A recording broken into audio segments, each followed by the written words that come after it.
Hoe vier gaat de leefde van leeuwen en tigers in nije bekeerd? Dat is de vraag die de mooiwerkers van Felida alle dagen met wrakslier.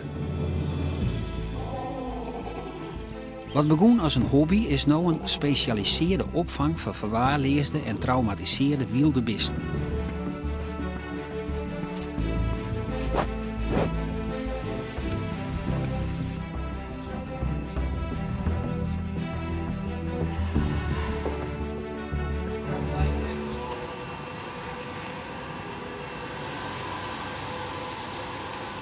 Ik zie eigenlijk, is mijn werk een beetje dubbel, want ik zie dit soort dieren veel liever in het wild dan in gevangenschap. Maar ik vind wel dat dit soort dieren zo slecht behandeld kunnen worden en echt als een product wordt gezien. Dat gaat mij een petje te boven en daar wil ik gewoon echt wat aan doen. En daarom doe ik dit werk ook.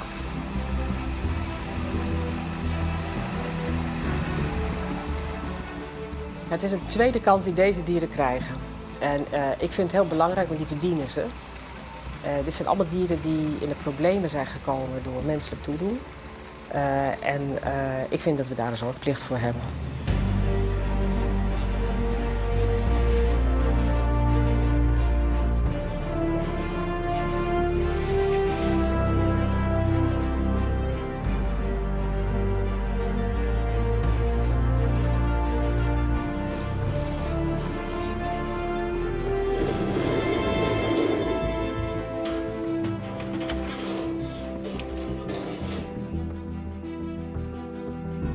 Felida is een opvangcentrum voor grote katachtigen. Grote katachtigen die uit hele bijzondere gebieden komen en ook hele bijzondere zorg nodig hebben.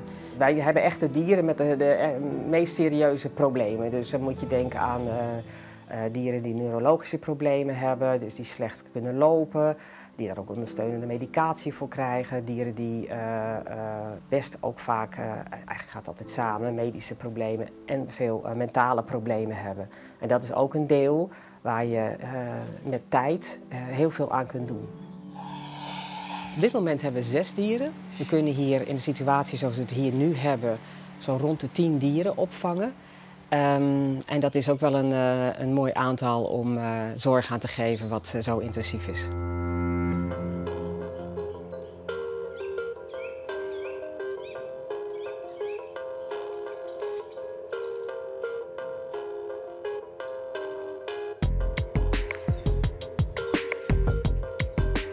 Opvangcentrum Felida is van de internationale stichting Viervoeters, die hem inzet voor het wolwezen van beesten.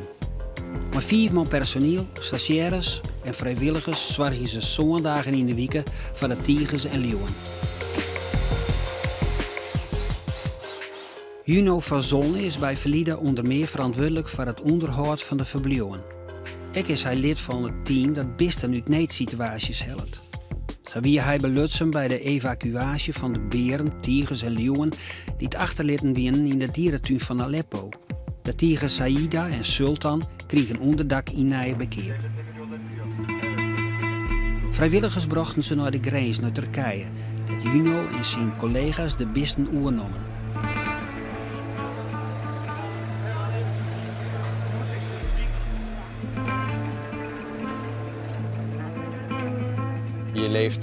Je leeft toch wel op adrenaline die dagen. Je probeert het altijd zo veilig mogelijk te doen natuurlijk. Maar het blijft een oorlogsgebied en zelfs aan de grensgebieden is het gewoon erg lastig. En dan maak je ook wel dingen mee, zoals bijvoorbeeld dat je naast een mijnenveld staat of dat er in de verte bommen afgaan en zo. Ja, daar moet je wel allemaal mee kunnen dealen. Maar dat is ook waarom ik in het team zit en daar worden we ook speciaal voor opgeleid. Dus dan krijg je speciale trainingen elk jaar en daar leer je toch met dat soort situaties wel mee omgaan. Maar het echi is toch altijd wel anders.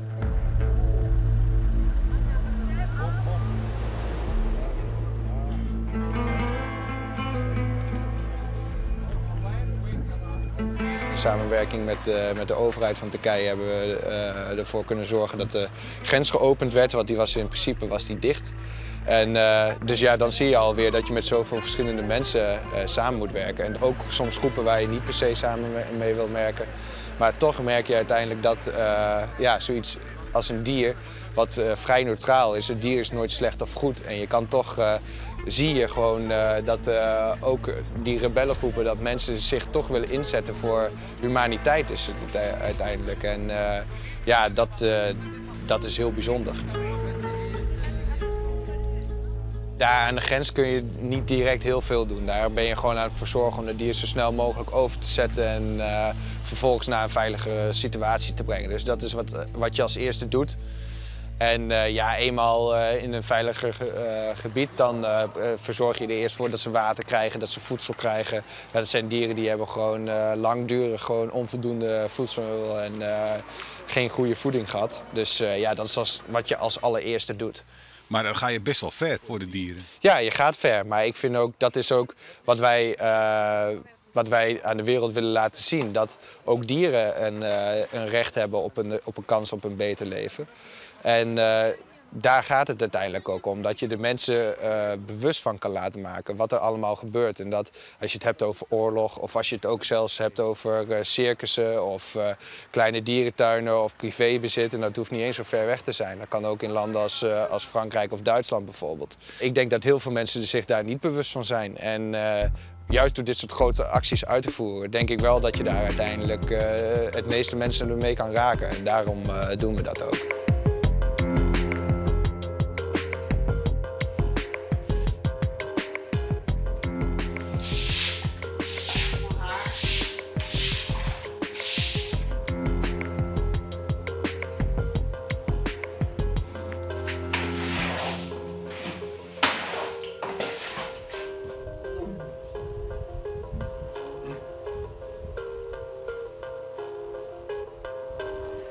Oprichter van het opvangcentrum is Arno van der Valk, vakier en hypnotiseur. Hij wil zijn act uitbreiden met roofdieren en ontdekt ze dat deze beesten in circussen en beestentuinen aanmaken worden als ze net meer functioneren. Daar kan hij net meer leven. En dus begint hij in 1992 Panthera. Nee, de toestand van de dieren is voor ons niet belangrijk. Dat kunnen we hier zelf wel opgelevaten als het nodig is. Maar wat belangrijk is, is dat het dier anders afgemaakt wordt. En als dat de enige mogelijkheid nog is, dan zeggen wij kom maar. Ze gaan nu met pensioen. Kijk, ze hebben nu 18 jaar gewerkt voor ons. Altijd heel trouw geweest. En dan moet je ook kijken dat ze een goede plek hebben. In verschillende circussen? Ja, heel Europa.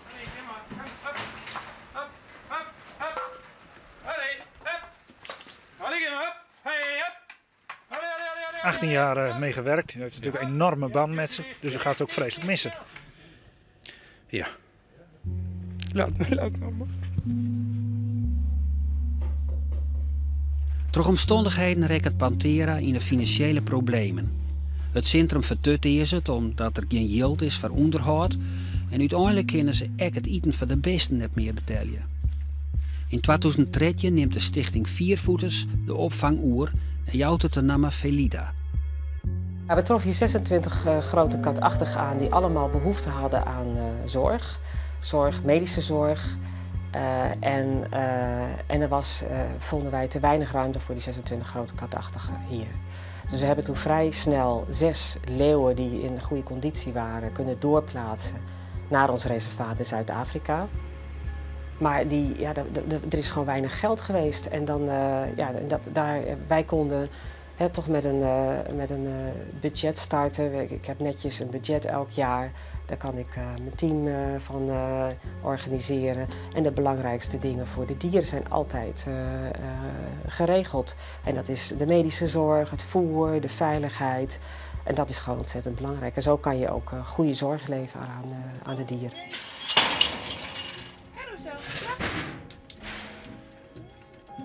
De transportkisttraining doen we om dieren bijvoorbeeld van hier naar een dierenziekenhuis te brengen voor een CT of een MRI. Of om ze op transport te zetten naar, het liefst naar het Lions Rock, waar we ze in een groot verblijf kunnen plaatsen. Anders moet je ze verdoven.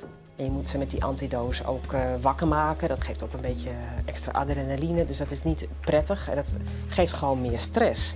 Dus dan beginnen we te trainen met door de kisten aan de buitenverblijven te koppelen.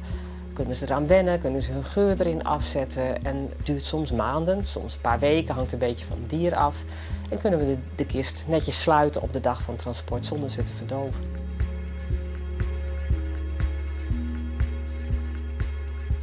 Maar Saïda en Sultan, de tigers uit Aleppo, gaat het een jaar later goed. Daar hebben ze bij Verliede hut omwerken naar de reddingsactie. Daarna begint pas eigenlijk het echte werk. Dus dan ga je echt onderzoeken van hoe zitten ze mentaal in elkaar, hoe zitten ze fysiek in elkaar. Dus Sultan die wilde heel erg aan zijn staart likken. Wat is eigenlijk een gedrag dat ze zichzelf pijnigen. Dat zie je ook in mensen. En dat duidt echt op traumatische ervaringen. Dus dan ga je proberen met verrijking. En dat zijn dingen waar ze bijvoorbeeld mee kunnen spelen of andere natuurlijke gedragingen kunnen vertonen. En vooral met training en vertrouwen en continuïteit en rust. Probeer je langzamerhand ze weer een normaal ritme op te laten bouwen. En dat zorgt ervoor dat dieren veel meer vertrouwen in ons krijgen. En dat is uiteindelijk het belangrijkste, vooral voor wilde dieren in gevangenschap. Die moeten uiteindelijk toch leren omgaan met mensen. En dat betekent niet dat je erbij ingaat en ze lekker mee gaat knuffelen. Maar ze moeten wel natuurlijk gewoon beseffen dat er mensen om hen heen zijn en zich daar ook prettig bij voelen. En dat is een van de belangrijkste dingen waar wij altijd voor proberen te zorgen. En vooral training is daar een heel belangrijk doel van. Het heet, daar komt een wel een moeilijk woord aan, dat heet positive reinforcement training. Maar wat dat eigenlijk betekent is dat je voor elk positief gedrag dat een dier vertoont, geef je ze een beloning. In dat geval een stukje vlees. En dat kan zijn dat ze bijvoorbeeld met de neus het target aan moeten raken. Dat is een soort van rode koon. En dan krijgen ze een klikker. En zodra ze weten dat die klikvoet iets positiefs betekent, namelijk een stukje vlees, dan kun je ze daarna veel meer dingen laten leren. En dat zorgt uiteindelijk ook voor dat je ze kan checken zonder dat je ze hoeft te verdoven. Je kan ze in transportkisten trainen zonder ze te hoeven te verdoven. Dus je bent echt met het dier bezig en samen met het dier aan het werk om ze nieuwe dingen te leren. En ja, dat zorgt voor het dier tegelijkertijd. Is het een leuke ervaring, positieve ervaring. Het krijgt vlees, je ziet dat met de trainer een positief contact is. Dus, en het dier is mentaal bezig en dat is heel erg belangrijk in gevangenschap.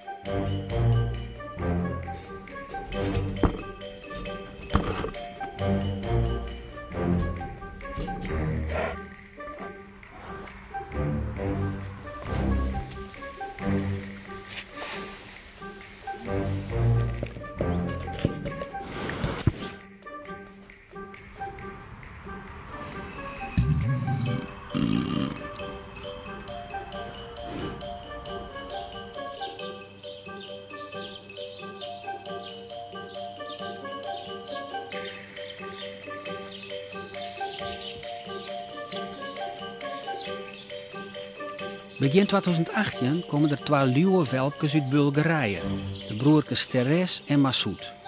Ze komen uit een illegaal fokcentrum, dat inteelt heel gewoon is.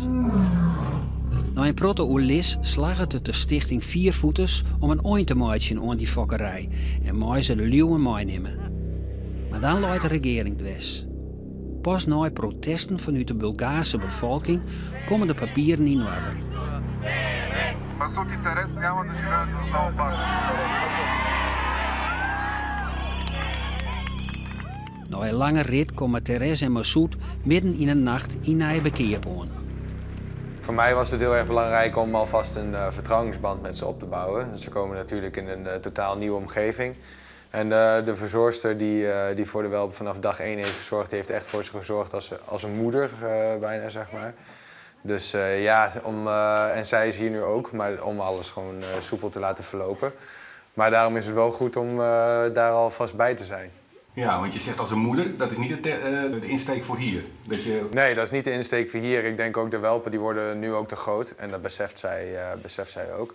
Dus het is nu tijd dat de welpen op hun eigen benen gaan staan en dat ze dus ook echt geen menselijk contact meer gaan hebben.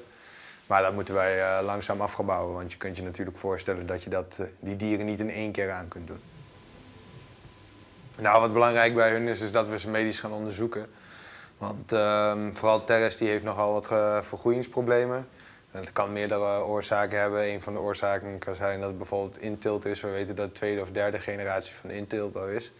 En nou ja, slechte voeding. Dus dat kan verschillende oorzaken hebben. Maar Bij jonge dieren kun je er nog veel aan doen. En daarom is het belangrijk voor ons om daar zo snel mogelijk nu achter te gaan komen.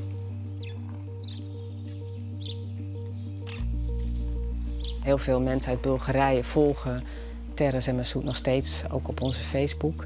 En ik denk dat dat hele belangrijke ontwikkelingen zijn. Dat mensen daar ook zich bewuster van zijn, zich er sterk voor willen maken, zich verbonden voelen met die dieren en dat verhaal ook vertellen. Dus ja, dat zijn voor mij hele belangrijke ontwikkelingen. En dat is ook een van de redenen waarom ik dit werk ook zo belangrijk vind om te doen.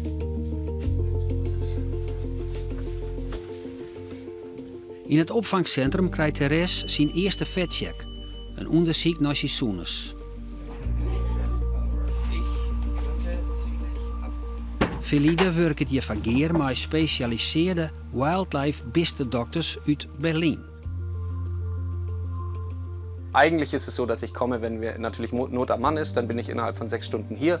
Meistens, wenn wir irgendein gesundheitliches Problem haben, aber ich denke, dass so alle 2 Monate bin ich hier und gucke mir den Bestand an. Wir müssen natürlich auch manchmal Bestandsmanagement, technische Dinge klären. Also es geht nicht immer nur um Einzeltier, sondern zum Beispiel um Medikationen, Entwurmungen, Neugestaltung von Gehegen, Tiertransporten und so weiter und so fort.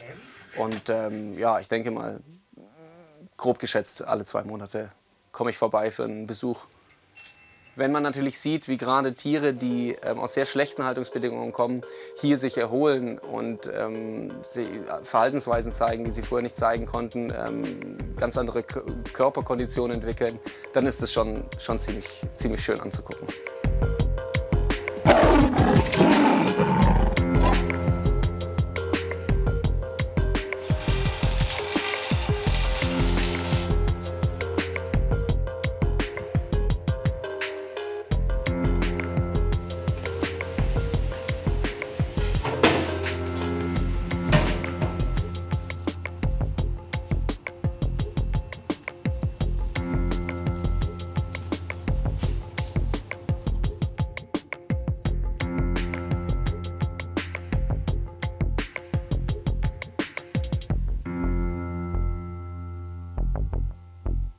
Een maand later, als de Leeuwenweldkes, komt ik haar een omke, Ivan Assen, vanuit Bulgarije naar Friesland. Hij wie er heel meer aan toe.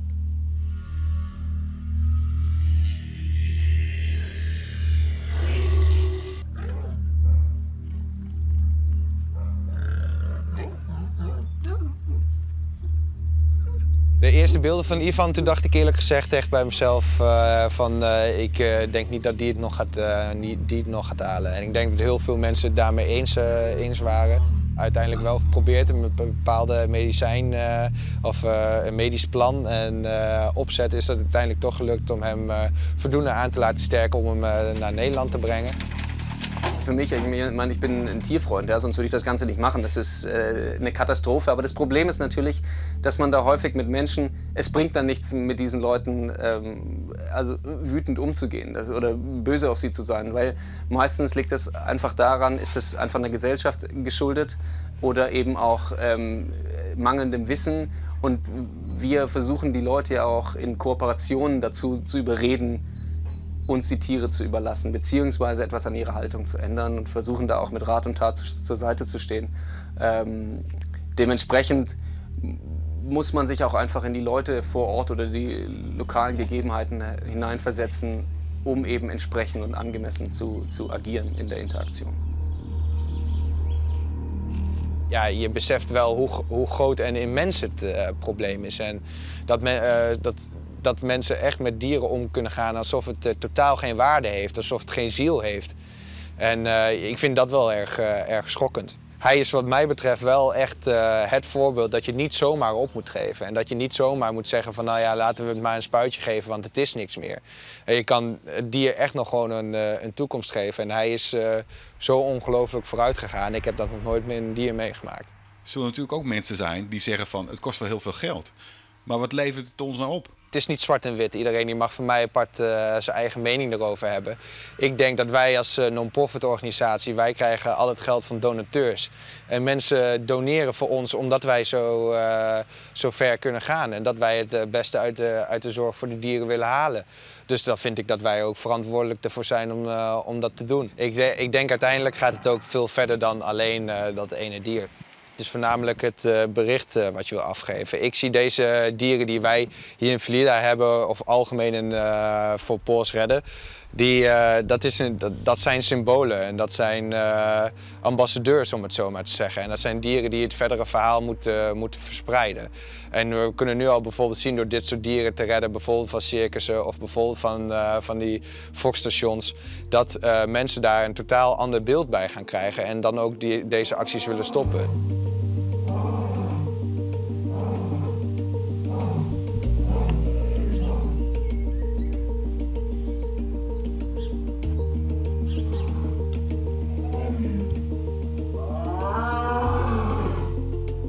Ze zijn hier nu ongeveer 7 maanden, ze zijn een jaar oud. En in het begin hadden we eigenlijk altijd een beetje, waren we best wel niet bang, maar waren we best wel op ons hoede over hoe Terrence zich zou ontwikkelen. Hij had altijd best wel wat problemen met hoe hij liep. En eigenlijk gaat hij heel erg goed. En we zien dat Massoud daarentegen zich slechter ontwikkelt. Dus hij heeft heel veel moeite met de balans en we kunnen zien dat hij gewoon zwakker is, hij heeft minder spieren. En we hopen eigenlijk met de MRI te kunnen zien wat we er nog aan kunnen doen om eigenlijk de schade zoveel mogelijk te beperken.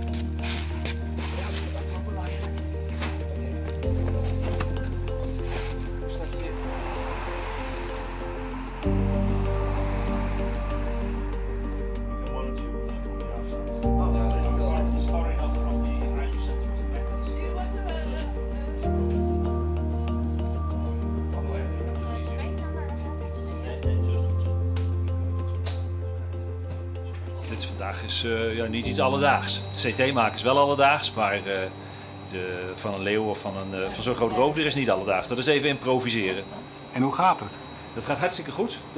Tot nu toe ben ik heel tevreden. We hebben de oorzaak gevonden. We maken nog even een CT voor de zekerheid. En dan zijn we hopelijk met een minuutje of 10, een kwartiertje zijn we klaar. En wat is de oorzaak? Wat heeft de oorzaak is een vernauwing of een vergroeiing in het achterhoofdschat. Waardoor de zenuw die het ruggenmerg, wat de schedel verlaat, misvormd wordt, klem komt te zitten en niet goed de benen en de poten aan kan sturen. En daarom loopt hij zo slap en loopt hij te zwalken, wat natuurlijk sneu voor het beestje is. Daar word je natuurlijk niet heel vrolijk van. Maar ook omdat Ivan toch ook heel veel van dit soort verschijnselen vertoont, lijkt het erop dat dit toch ook gewoon deels het probleem is van waar ze vandaan komen, inteelt en de vreselijke situaties hoe ze hun leven begonnen zijn. We gaan het zeker nog niet opgeven. We gaan gewoon kijken naar wat onze opties hiervoor zijn. Met medicatie of toch nog de verblijven aanpassen. Ja, voor de rest, we zijn wel gewoon heel blij dat we nu in ieder geval weten wat er precies aan de hand is. En daarbij zullen we verder moeten werken.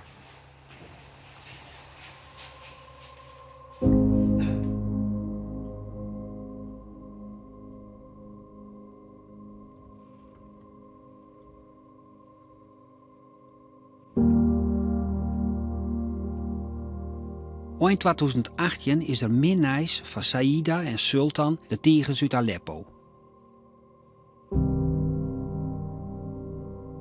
Waarschijnlijk toch de oorlog en de leefomstandigheden en tekort aan water bijvoorbeeld, die heeft ervoor gezorgd dat die nieren al ernstig verzwakt waren. Uiteindelijk waren hun nieren al op 3-jarige leeftijd zo slecht als hele oude dieren, zeg maar. En dat is onomkeerbaar, daar kan je niks aan doen en dan kan je niet anders beslissen dan ze te laten inslapen. Das ist das Größte, was wir für den Tierschutz tun können, in dem Fall. Ja, aber ist das nicht schwer? Doch, und manchmal auch frustrierend, weil man natürlich manchmal an seine Grenzen kommt und sich auch nach jedem Mal fragt, war es das jetzt? Also, war das die richtige Entscheidung? Aber ich meine, wir haben mittlerweile doch sehr viel Erfahrung im Umgang mit Großkatzen und bisher hat sich eigentlich immer gezeigt, dass das die richtige Entscheidung war. Und Wir machen natürlich auch viele Untersuchungen im Nachhinein, die das immer belegen. Ja, het is altijd heel erg lastig. Ik denk, wij hebben hier ook veel dieren hebben we helaas ook in moeten laten slapen. Dat is ook onderdeel van ons werk. Vooral ook als je dieren redt die uit gewoon hele moeilijke posities komen.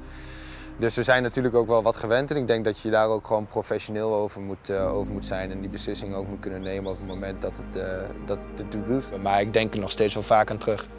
Ja. Ja, dat zijn toch wel speciale tijgers voor jou? Zij waren we in die zin speciaal voor mij voor alles wat ze hebben gestaan, ja. De troost is dat je ze wel uit die plek hebt kunnen brengen, dat ze niet in de illegale handel zijn terechtgekomen, geen langzame pijnlijke dood hebben gehad. En je hebt ze hier uiteindelijk toch nog een jaar een heel goed leven kunnen geven. Uiteindelijk hadden ze kunnen socialiseren, dus ze zaten bij elkaar. Hoewel socialiseren bij tijgers eigenlijk natuurlijk een beetje niet echt van nature is. Normaal gesproken zijn ze solitair, wat betekent dat ze alleen leven. In gevangenschap kan het wel gewoon heel erg heel veel nut hebben en vooral voor de dieren zelf. Wij hebben natuurlijk een strikt niet-fokbeleid, dus ze worden sultans bijvoorbeeld ook gecastreerd. Maar het zorgt er wel voor dat ze zich elkaar kunnen vermaken en met elkaar kunnen spelen en meerdere gedragingen kunnen vertonen. Het algemene beeld zag gewoon heel erg positief uit voor ze en waren al over aan het praten om ze naar Lions Rock in Zuid-Afrika te kunnen brengen. Dus ja, dan komt dit er tussendoor en dan is dat wel een enorme klap voor, ja.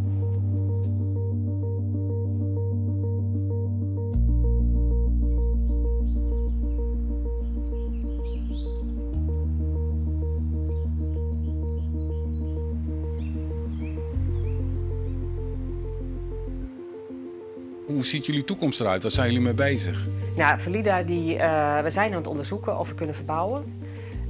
En ja, wij willen heel graag nieuw bouwen. Echte verblijven zijn verouderd, ze zijn niet in de beste staat. En het is gewoon niet volgens de standaarden hoe normaal gesproken viervoeters hun dieren huisvest. Dus wij willen hier in Nederland een opvangcentrum bouwen waar we een special care center, zoals we dat dan noemen. Dus waar we alle dieren echt de specialistische zorg kunnen geven in samenwerking met de dierenartsen, in samenwerking met professionele trainingsplannen, verrijkingsplannen. En dan kunnen wij de dieren die uit Europa gered worden en de meest traumatische ervaringen hebben, die kunnen we dan als eerste opvangen. Die kunnen we dan hopelijk zo goed mogelijk laten herstellen. En als de dieren gezond zijn, dan kunnen wij ze naar Zuid-Afrika brengen, waar de dieren semi-wild kunnen leven.